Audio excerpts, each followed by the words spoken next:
Hi, I'm Pastor Dom. Welcome to a 4-week study into a topic called Hearing God. First week, we're going to be talking about obstacles from hearing God. Second week is going to be, is it God, or is it me, or is it the devil? The third week, you should be hearing from him. And the fourth week, how to hear from God. So we're going to get started right on the first one here, obstacles from hearing from God. You know, there's so many different things that gets in the way of the communication between you and God.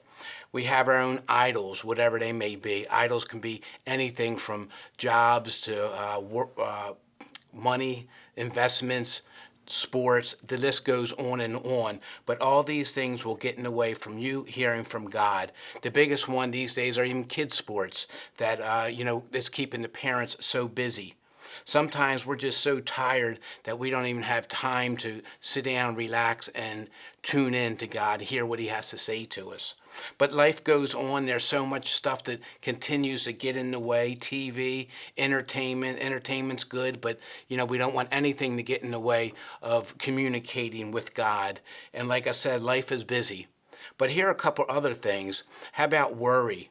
Many of us worry when we're not supposed to. God tells us not to worry. It's almost like a command from God because we got to put our trust in him. So worry will really mess up your communication and really mess up hearing from God. That's the big thing we're trying to get through here. Another major point is stress. You know, we live in a fast-paced world right now. Everything is moving faster and faster. And as you can tell, even in life, yourself, in your life, you got things going on right now. So there's many ways, there's many different things that become obstacles from us hearing from God. But here's a big one, unforgiveness. This may be the biggest one that will kind of mess up your communication with God.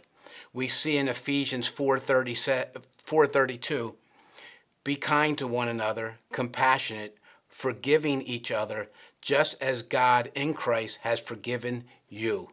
Another command, we see it right here. But this unforgiveness is a problem. It really is. We even know in the Our Father, it says, forgive us our trespasses as we forgive those who trespass against us. Again, God is saying something here. You want a good communication. You want to be clear with your heart with God, and some of these things could be barriers from you hearing from God. Here's another big one, pride. James 4:6 says, God resists the proud, but he gives grace to the humble. He resists the proud. Many people that are proud, they think they're humble. And humble people, they think they're prideful. So here's the thing here. Sin will keep you from hearing from God. It's that simple.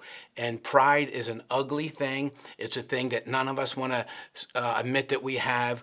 But just go to God sometimes. Say, God, expose things in my heart that I can deal with them with you.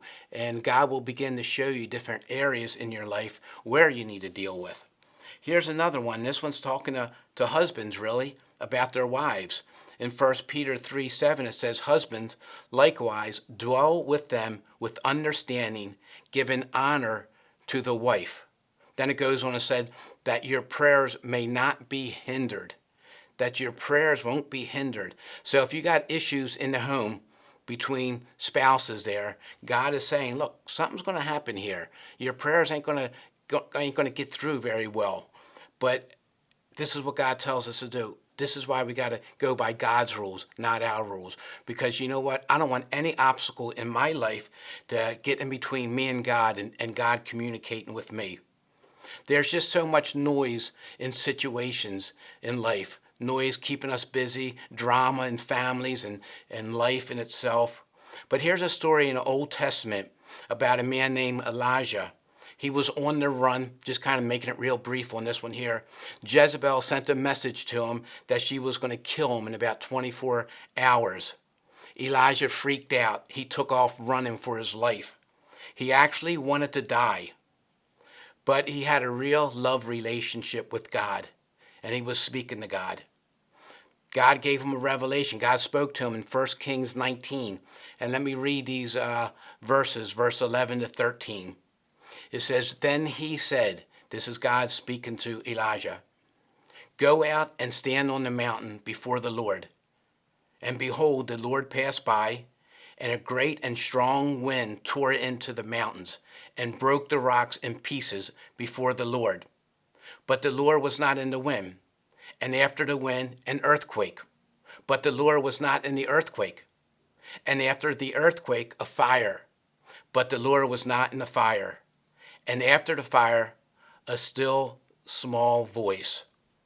Verse 13, so it was when Elijah heard it. He heard what took place.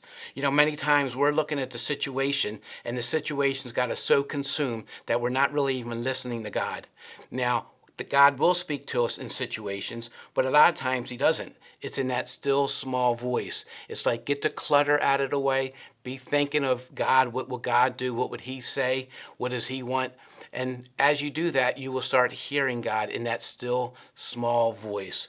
And a lot of times we can have storms all around our lives, all these things just going crazy, it seems like, in the world. We can see so much on the news.